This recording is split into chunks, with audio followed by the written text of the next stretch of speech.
வணக்கம். இன்னைக்கு நம்ம பார்க்க போகிற ரெசிபி பரங்கிக்காய் பராத்தா. சப்பாத்தி செஞ்சு போர் அடிக்குதா?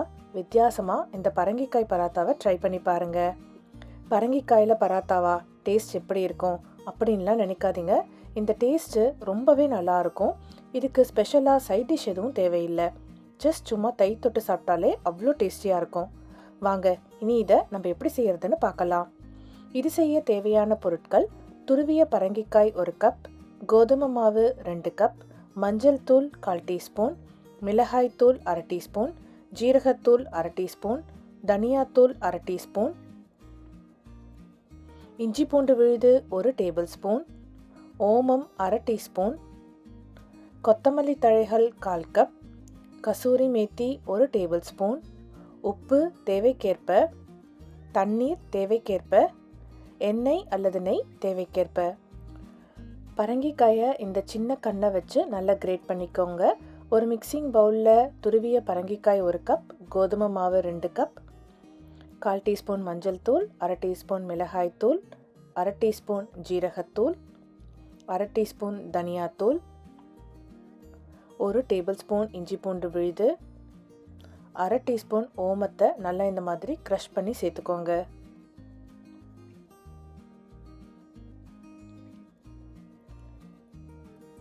கால் கப் அளவுக்கு கொத்தமல்லி தழைகள், 1 டேபிள் ஸ்பூன் கசூரி மேத்தி. தண்ணி சேர்க்காம இது எல்லாத்தையும் நல்லா ஒரு வாட்டி மிக்ஸ் பண்ணிக்கோங்க.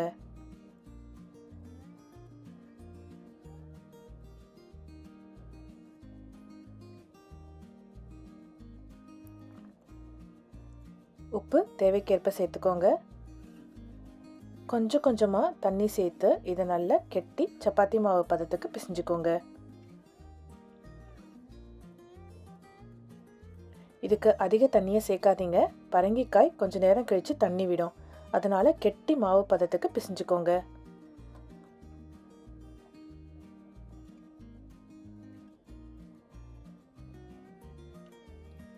இதில் கொஞ்சமாக நெய் அல்லது எண்ணெய் தடவிட்டு இதை நல்லா மூடி போட்டு ஊற வச்சிடலாம். ஒரு 1/2 மணி நேரம் தனியாக எடுத்து வச்சுருங்க.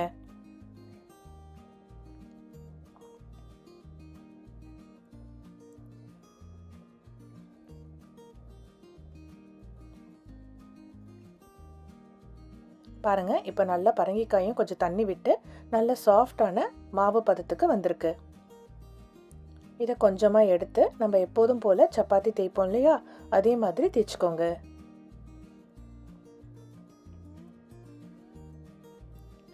உங்களுக்கு பர்ஃபெக்ட் ரவுண்டு ஷேப் வரணும் அப்படின்னா இந்த மாதிரி ஒரு தட்டை வச்சு ஓரங்களை நீங்கள் கட் பண்ணி விட்டுக்கலாம்.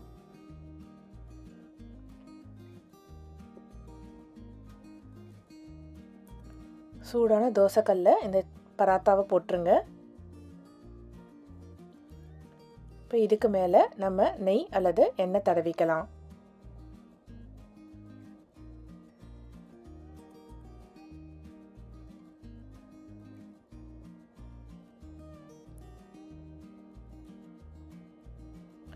நல்லா 2 பக்கமும் நல்லா வெந்து வந்ததுக்கப்புறமா நம்ம இந்த பராத்தாவை கல்லுலேருந்து எடுத்துடலாம்.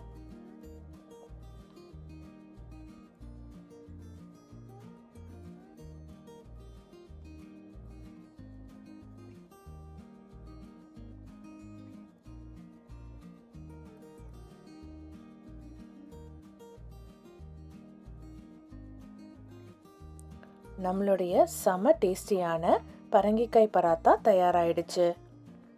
நீங்களும் வீட்டில் ட்ரை பண்ணி பார்த்துட்டு எப்படி வந்ததுன்னு சொல்லுங்க.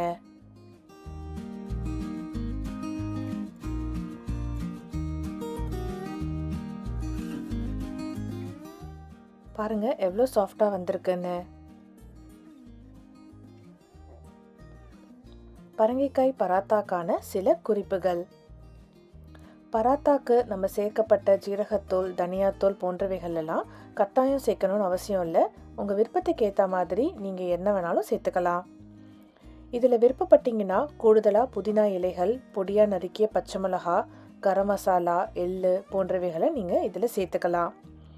பரங்கிக்காய்க்கு பதிலாக துருவிய பூசணிக்காயிலையும் இதே மாதிரி நீங்கள் செய்யலாம். இப்போ நம்ம துருவி போட்டோம் இல்லையா, அதுக்கு பதிலாக பரங்கிக்காயை நல்லா வேக வச்சு மசிச்சு கூட நீங்கள் இந்த பராத்தாவை செய்யலாம். இந்த வீடியோ பிடிச்சிருந்தா லைக் மற்றும் சப்ஸ்கிரைப் செய்து எங்களுக்கு சப்போர்ட் பண்ணுங்கள். உங்கள் ஃப்ரெண்ட்ஸ் அண்ட் ஃபேமிலிக்கும் ஷேர் பண்ணுங்கள். நன்றி.